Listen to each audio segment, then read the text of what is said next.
ఆ ఎక్కువ మంది సెక్స్ వర్కర్లు ఎక్కడ ఉన్నారంటే అమరావతి చుట్టుపక్కల ప్రాంతాల్లో ఉన్నారు. పిల్లలకి ఇవ్వాల్సిన భూములు మీ అందరి కోసం 75% దారాదత్తం చేసి రోడ్డుకి 5 ఏళ్ళ నుంచి కూర్చుంటే మమ్మల్ని వాళ్ళు వేసీలు అంటారు. ఎంతవరకు కరెక్ట్ అండి అది?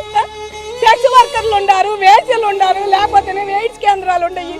ఇంతవరకు మమ్మల్ని ఎవరు పలకరించిన వాళ్ళు లేరు, పిలిచిన వాళ్ళు లేరు.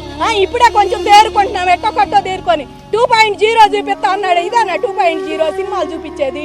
ఆడవాళ్ళని గౌరవించలేనాడు మగాడు కాదు, వాడు మొగుడైనా సరే ఆడవాళ్ళని గౌరవించలేనాడు మొగాడే కాదండి వాడు. నిజం మాట్లాడి 24 గంటల్లో మాకు క్షమాపణ చెప్పాలి. లేకపోతే ఎక్కడ సాక్షి ఛానల్ నాటి ముందుకు వచ్చి మేము మళ్ళీ పోయిన 5 ఏళ్ళు చేసినట్టు చేస్తామని చెప్పి మనవి చేసుకుంటాం. అంతే. మీకు మాకు ఉద్యమాలు కొత్త కాదు, కేసులు కొత్త కాదు. మిమ్మల్ని ఏ రకంగా చేస్తామంటే ఆ రకంగా మళ్ళీ మీ సాక్షి ఛానల్ ఎక్కడుండి అక్కడికి వస్తాం. వాడెవడో వాడి ఇంటి ముందుకు కూడా వస్తాం. వాడిని మాత్రం మామూలుగా వదిలిపెట్టము. వాడిని కూడా 24 గంటలు అరెస్ట్ చేయాలని పోలీసులకు ఇప్పుడే ఎంత పత్రం ఇచ్చాం. వాడు ఏ మాత్రం సిగ్గు శరముండాడైనా వచ్చి క్షమాపణ చెప్పి వాడు జైలుకు రావాల్సిందే, స్టేషన్కి. అది మాత్రం మేము చెబుతున్నాం మహిళలుగా.